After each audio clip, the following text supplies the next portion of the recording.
Hello बच्चों, let's see the question. Curie Weiss law is obeyed by iron at a temperature. तो बच्चों यहाँ पे आपको बताना है कि जो आयरन है वो क्यूरी लॉ जो बेसिकली या क्यूरी-वेस लॉ कब ओबे करता है बेसिकली, ठीक है, या किस पर्टिकुलर टेम्परेचर पे बेसिकली ओबे करता है। First is below Curie temperature, second is above Curie temperature, third one is at Curie temperature only and the fourth one is at all temperature. तो बच्चों यहाँ पे पहले आपको क्यूरी-वेस लॉ क्लियर होना चाहिए, ठीक है। तो बच्चों यहाँ पे हमारा की कंसेप्ट हो जाएगा, बच्चों हमारा यहाँ पर की कंसेप्ट होगा कि आपको क्यूरी वेस लॉ क्लियर होना चाहिए, ठीक है। तो क्या होता है बच्चों, क्यूरी वेस लॉ क्या कहता है, जो मैग्नेटिक ससेप्टिबिलिटी होता है बच्चों, वो होता है हमारा T minus T C. T C यहाँ पे क्यूरी टेम्परेचर है, टी हमारा क्यूरी टेम्परेचर के अलावा जो टेम्परेचर उसको हम टेम्परेचर यहाँ पे टी से रिप्रेजेंट कर रहे हैं, बट टीसी के लिए क्यूरी टेम्परेचर मैं लिख देता हूँ यहाँ पर। टीसी क्या है बच्चों, यहाँ पर क्यूरी टेम्परेचर, ठीक है। सी यहाँ पे बच्चों क्यूरी कॉन्स्टेंट होता है, सी यहाँ पे हमारा क्यूरी कॉन्स्टेंट होता है।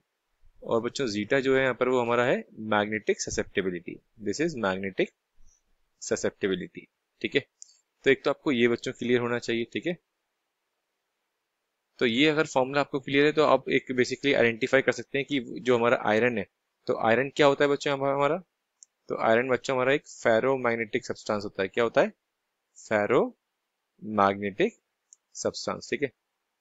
अब आप इजिली आइडेंटिफाई कर सकते हैं कि जो हमारा फेरोमैग्नेटिक सब्सटेंस है आयरन, मतलब जिसकी हम बात करें, तो वो क्यूरी लो किस पर्टिकुलर टेम्परेचर पे ओबे करेगा, अबव क्यूरी टेम्परेचर पे ओबे करेगा या बिलो टेम्परेचर पे करेगा या एट क्यूरी टेम्परेचर पे करेगा या सारे टेम्परेचर पे करेगा, ठीक है बच्चों। तो समझते हैं इसको, ग्राफ की हेल्प समझते हैं बच्चों इसको हम। तो यहाँ पे मैं ग्राफ बना रहा हूँ बच्चों मैग्नेटिक ससेप्टिबिलिटी और टेम्परेचर का, ठीक है। तो बच्चों यहाँ पर हम ग्राफ प्लॉट कर रहे हैं, ठीक है। तो इसका ग्राफ बच्चों कुछ ऐसा बनता है यहाँ पर, ये, ठीक है। और इस पर्टिकुलर टेम्परेचर को बच्चों हम बोलते हैं क्यूरी टेम्परेचर, और ये एक्स एक्सिस होती है बच्चों टेम्परेचर की, और वाई एक्सिस होती है बच्चों मैग्नेटिक ससेप्टिबिलिटी की, ठीक है। अब यहाँ पे मैंने अभी आपको फॉर्मूला लिखा था बच्चों मैग्नेटिक ससेप्टिबिलिटी का in terms of Curie Weiss law, तो ये आ गया बच्चों C upon T minus T C. अब यहाँ पे बच्चों क्या होगा, अगर आपने जो टेम्परेचर है क्यूरी टेम्परेचर से कम ले लिया, इस साइड ले लिया आपने, तो बच्चों हमारा एक्स एम सॉरी जीटा जो है बच्चों वो क्या आ जाएगा, नेगेटिव आ जाएगा। बट हम बात कर रहे हैं आयरन की, तो आयरन तो एक फेरोमैग्नेटिक सब्सटेंस है, और फेरोमैग्नेटिक सब्सटेंस का जो मैग्नेटिक ससेप्टिबिलिटी होती है वो प्लस में होती है। और अगर हम बात करें तो अप्रोक्सीमेटली इसकी वैल्यू 100 होती है।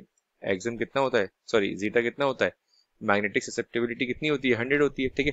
और अगर आपने टेम्परेचर क्यूरी टेम्परेचर से कम ले लिया बच्चों, तो क्या हो जाएगा इस केस में, हमारा जीटा जो है वो नेगेटिव हो जाएगा, तो ये तो पॉसिबल नहीं है, ठीक है। अगर हम बराबर ले लें तब हमारी ये वैल्यू जीरो हो जाएगी, सॉरी इनफाइनाइट हो जाएगी, समथिंग अपॉन जीरो इनफाइनाइट हो जाएगी, तो ये भी पॉसिबल नहीं है, ठीक है।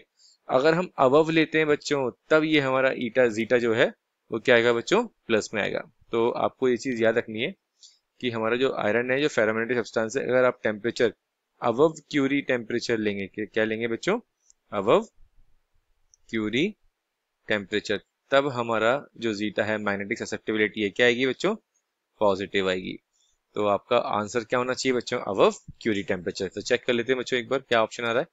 तो फर्स्ट ऑप्शन बच्चों बिलो क्यूरी टेम्परेचर, तो ये तो नहीं होगा, मैंने बताया था इसका रीजन, जीटा हमारा नेगेटिव चला जाएगा। Above Curie temperature is the correct answer, इसमें हमारा जीटा पॉजिटिव आएगा। एट क्यूरी टेम्परेचर में बच्चों इन्फिनिटी हो जाएगा, समथिंग अपॉन जीरो इन्फिनिटी। और एट ऑल टेम्परेचर तो ये भी हमारा आंसर सही नहीं होगा। तो बच्चों हमारा करेक्ट ऑप्शन क्या हो गया, सेकंड हो गया, above Curie temperature. So our correct option is, so बच्चों हमारा जो करेक्ट ऑप्शन है वो हो जाएगा second, correct option is second. So I hope this solution is clear to you, all the very best बच्चों।